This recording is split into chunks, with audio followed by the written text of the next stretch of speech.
안녕하세요. 요교큐의 이성재 목사입니다.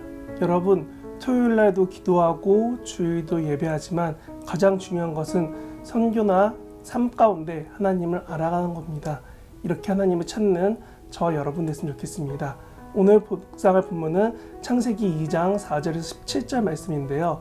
제가 16절부터 17절까지 봉독하고 함께 묵상하도록 하겠습니다. 16절입니다.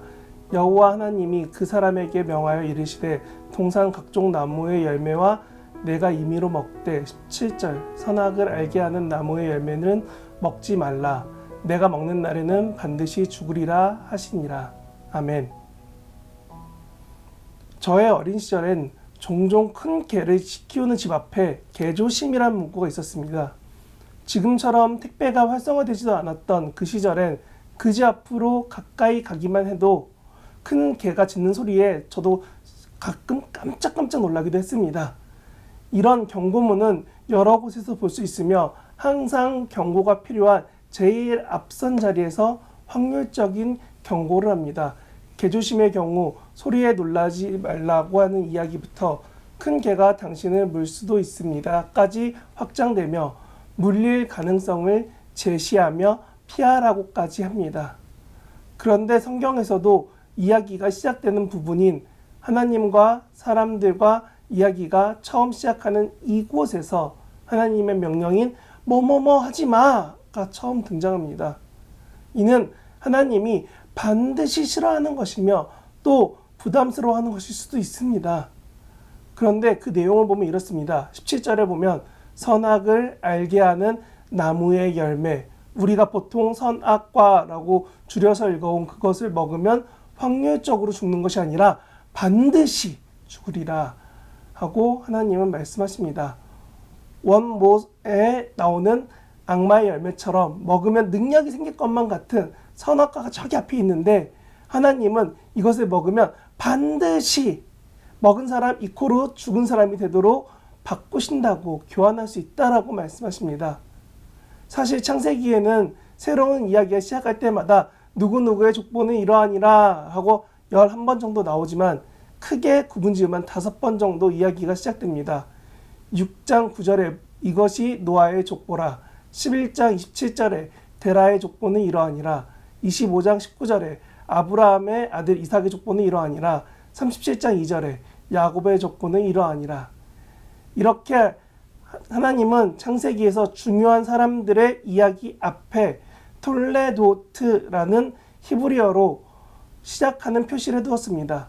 이 뜻은 족보란 뜻인데요. 이렇게 나오는 스토리 중에 제일 처음 이야기가 2장 4절 오늘 나온 내력이니라 라고 번역된 부분입니다.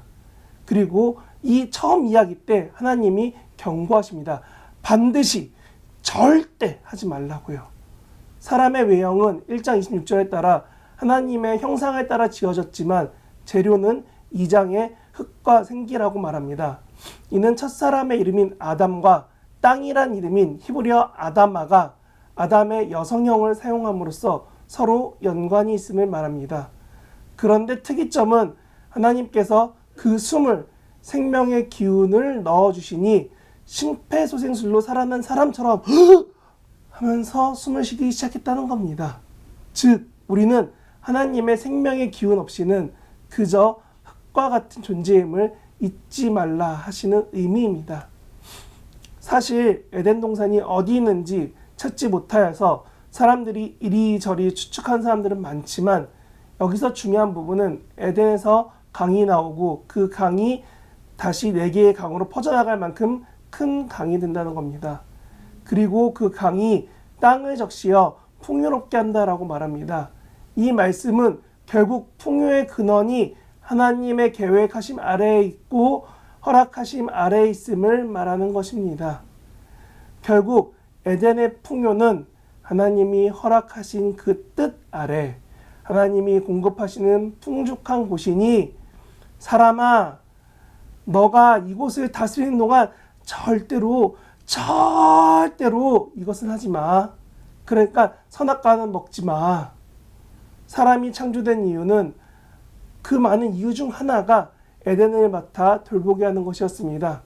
그런데 하지 말라는 이 경고문은 뱀의 유혹에서 설마 죽이시겠어? 100% 확신이 가능성으로 변경됩니다.